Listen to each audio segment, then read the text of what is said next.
Muito boa tarde, senhoras e senhores. Estamos aqui novamente, eu e Pedrinho, programa número 109. 109, aqui no Nacional Clube.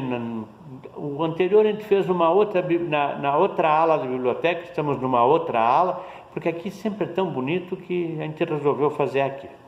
Bom, no último programa a gente acabou falando de uma coisa que, pelo menos para mim, o Pedrinho entende mais de economia, muito mais que eu. Mas uma coisa que me parece, assim, estranhíssima. Quer dizer, não é tão estranha, porque o pessoal roubava que nem louco, né? Tinha todas as benesses do poder, mas a Odebrecht está com recuperação judicial, que segundo o Pedrinho é a mesma coisa que concordata com outro nome. Maquiaram. Tucanaram a concordata. É isso aí. Agora, o valor dessa concordata é alguma coisa absurda. Eu não me lembro nem o número, mas são bilhões. São bilhões. Então a gente pode imaginar quanto que os Odebrecht ganharam nesses últimos anos de governo amigo. E agora, como dizia o caboclo, bateram com o rabo na cerca. Mas pois é, Pedrinho, mas essa gente aí, eles não se ferram, não. Claro que se ferram, o cara ficou 2 anos preso. Né? Ah, sim, mas claro. a parte disso, o dinheiro não vai faltar nunca. Não sei, mas é questão de saber esconder, né? Não sei, porque agora também o cara vira um pária social. Ele vai chegar em muito lugar, no Brasil e no exterior, vai ser desaforado, com toda a razão, pelos brasileiros, de bem que viram os bilhões do contribuinte, bilhões, serem mandados para países comunistas, de terceiro mundo, ou de quarto mundo, ou de quinta, como diziam antigamente. Pedrinho, é o seguinte, eu quero voltar àquele cara da Intercept que defende esses países todos, Cuba, a Venezuela, dizendo negando que são países, são ditaduras de esquerda. Simplesmente nega. Aquilo lá para eles é um paraíso. Paraíso não eu me pergunto por que eles não vão morar lá, cacete? Porque tem 4 milhões de pessoas morrendo de fome. É só isso.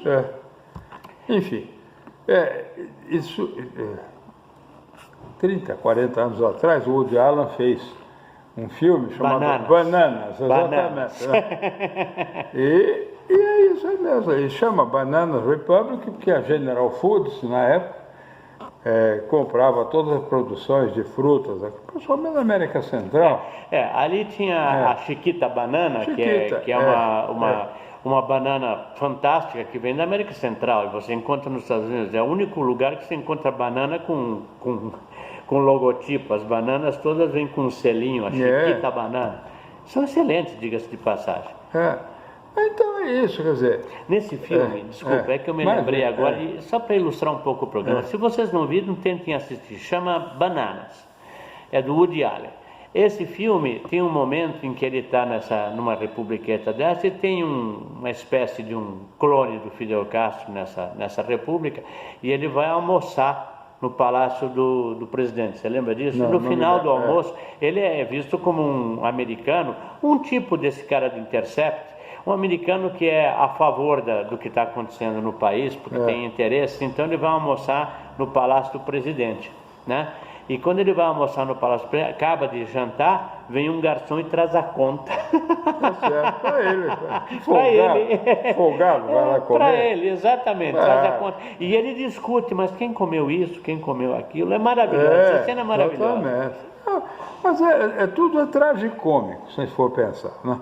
Tem um outro filme do Woody Allen, que a primeira cena, são vários capítulos, assim, a primeira cena, ele é o bobo da corte, e naquele dia ele não tinha inspiração. Então toda a graça que ele fazia, ele enfurecia o rei. É claro que ele terminou preso para ser decapitado. Isso, como você diz, do Jô Soares, do tempo que tinha graça, é do tempo que o Woody Allen tinha graça. Porque depois ele virou assim uma espécie de versão aprimorada, modernizada e pasteurizada do cineasta sueco lá do Ingmar Bergman, e começou a fazer filme cabeça e começou a ficar meio chato. Mas mesmo assim, ainda vamos considerar que o cara é acima da média. Mas os bons filmes dele são esses aí. O Banana, mais antigos. Aquele, como é que é? Take the money and run, não lembro o nome em português, pega o dinheiro e fuja. Por falar nisso, vamos relembrar uma coisa, fazer até uma espécie de uma pequena homenagem, muito simples. Um grande gênio da comédia, Gene Wilder, que morreu a semana passada. Franco Zeffirelli também, que morreu Zeffirelli era um artista. A versão que ele fez, filmada, da ópera Traviata, uma beleza. Aliás, quero relembrar aqui, procure. Eu acho que você publicou no Alerta Total. O Pedrinho publicou um trecho da ópera César no Egito. Júlio César no Egito. César no Egito. É uma beleza, Jota. Uma maravilha, cenário espetacular. E o cantor que canta de Handel, né? Handel era muito difícil de cantar porque as vozes eram todas como femininas. Um personagem masculino tinha que ter voz. E aquele cantor que você publicou lá é espetacular. Por acaso é uma cantora. Uma cantora... não é homem? Não, mas ela trabalha tão bem. Parece homem. Sarah Connolly. Ela recebeu a maior honraria da Inglaterra. Ela é Dame of the British Empire, né? E ela tem uma presença de palco de tamanha magnitude que você esquece que não é homem, eu vi que é uma mulher. E tive a impressão que era um homem, o Júlio César. O Júlio César, A voz, claro, era uma voz feminina, tanto é que tem um momento, quando eu assisti essa postagem do Pedrinho, assisti ela no celular. E me dei o trabalho de assistir inteira, que é horrível no celular porque fica pequenininho. Então, como não dava para ler o lettering e ópera cantada em italiano, eu perco 80%. No entanto, tem uma hora que tem um diálogo entre duas cantoras e mais o Júlio César, que eu não sabia quem estava falando, porque as vozes eram todas iguais. Na verdade, essa ópera estreou em 1724 e tem uma história curiosíssima. Quando morreu a rainha Anne da Inglaterra, o parente que herdou o trono inglês era um primo distante que era príncipe de Hannover, alemão, não falava uma palavra de inglês, né? Aí ele mudou-se para Londres como o rei da cocada preta. Imagine você era um príncipe micho, na Alemanha vira rei da Inglaterra, né? Levou o músico da corte, que era o Handel, e o Handel, para fazer uma média com o chefe, resolveu fazer uma ópera triunfal, igualzinho quando o César chegou no Egito, dono do mundo, né? O Crasso já tinha se encrencado lá, já tinha cometido o erro Crasso, e o Ptolomeu lá do Egito, irmão da Cleópatra, já tinha emboscado e matado e decapitado o Pompeu. Então, o triunvirato estava desfeito e o árbitro do mundo era Júlio César. Foi o momento em que a Roma deixou de ser república, passou a ser império, né? Então, a história do rei inglês, que era príncipe de Hannover, é igual. Ele chegou dono da parada lá, né? E como todo grande músico, quando ele quer que a ópera dure muito tempo, ele faz o libreto italiano, que é a língua mais cantabile. E não era só o Handel, não. Anos depois, o Mozart, as óperas importantes que ele fez, o libreto italiano. Quando você fala em ópera, a primeira coisa que vem na tua cabeça é Itália. Você não tem... Não, mas os alemães têm uma língua extremamente gutural, né? Então eles só conseguem se manifestar o seu lirismo, a sua sensibilidade na música. Então os inteligentes chamam o italiano para fazer o libreto, para fazer as palavras da ópera, né? O Mozart, talvez as duas maiores óperas dele, menos conhecidas aqui no Brasil, são o Rei Pastor e o Rei Pastore, que foi na juventude dele, e a última ópera que ele escreveu, chama-se La Clemenza di Tito, né? As duas com libreto italiano, é espetacular. Se você falou nos alemães, o Wagner, por exemplo, embora tenha a parte musical é muito boa, a parte cantada é terrível, um desastre, né? Então, mas a parte musical, a Cavalgada das Valquírias eu gosto muito, apesar de que Wagner é tido como compositor do fascismo, do Hitler. Não ele já tinha morrido muito antes de aparecer o fascismo. Tanto que o grande maestro argentino e grande pianista, o Daniel Barenboim, quando foi já mais velho ser chefe da orquestra de Israel, ele tocou Wagner lá. Foi um escândalo, né? E aí, ele que era judeu e argentino, então duas qualificações, falou, o Wagner não tem culpa nenhuma do Hitler ter gostado dele. O Hitler gostava porque aquilo era um fundo musical muito bom para toda a loucura dele. Ou seja, toda aquela história toda aquela mitologia germânica. O anel dos Nibelungos todo, né? Das Nibelungring. Tudo aquilo casava muito bem com a loucura deles de buscar a arca sagrada, o cálice sagrado, a arca do... Eu não simpatizo com Wagner. Faço questão de não ver as obras dele. Primeiro porque ele era mau caráter.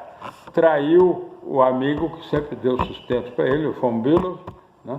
E sempre teve uma vida angustiadíssima, porque o mau caratismo, quando ele não é assim, extremo, gera uma espécie de remorso. Mas esses caras sempre tinham esse tipo de coisa. O Salieri também tinha o problema dele lá com o... Mas o Salieri ele tinha inveja do moço, claro. Agora, grandes compositores italianos fizeram óperas famosíssimas com a letra em francês, né? La Fille de Régiment é uma das óperas mais lindas que eu já vi do autor italiano Gaetano Donizetti. E a letra em francês ficou muito bem para a ópera, né? Bom, a língua francesa ela fica bem em tudo, eu acho. Uma coisa que eu não posso falar mal dos franceses é da língua. A língua eu acho maravilhosa.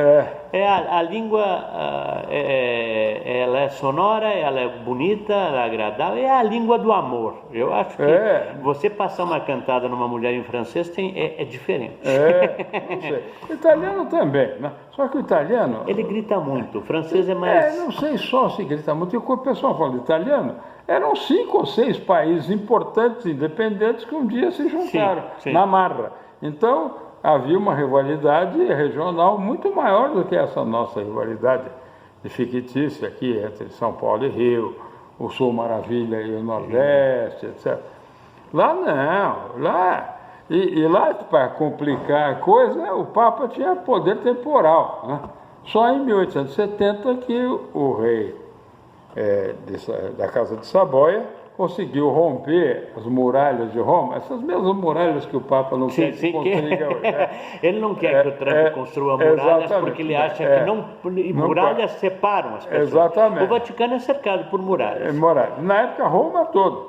Aí foi rompida a muralha da Porta Pia. Né? E, aliás, o Vaticano só foi negociado no momento lá com... 1929, Tratado de Latrão. Exatamente. Por quê? Porque aí o Papa se declarou prisioneiro do rei da Itália e começou um boicote internacional. Viadagem, né? Vamos falar a verdade. Foi uma Cudiveludismo.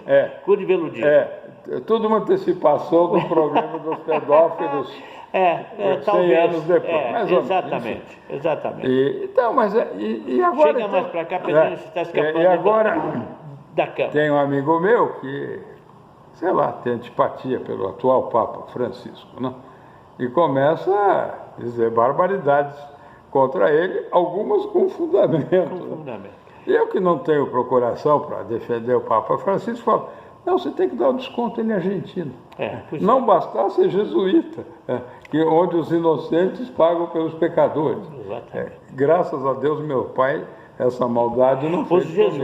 Os jesuítas são a CIA do Vaticano. Exatamente. A CIA do Vaticano. Claro. E depois eles, provavelmente, isso aí não me consta totalmente, embora eu tenha estudado bastante o assunto, mas a Santa Aliança deve ser gestada toda por jesuítas.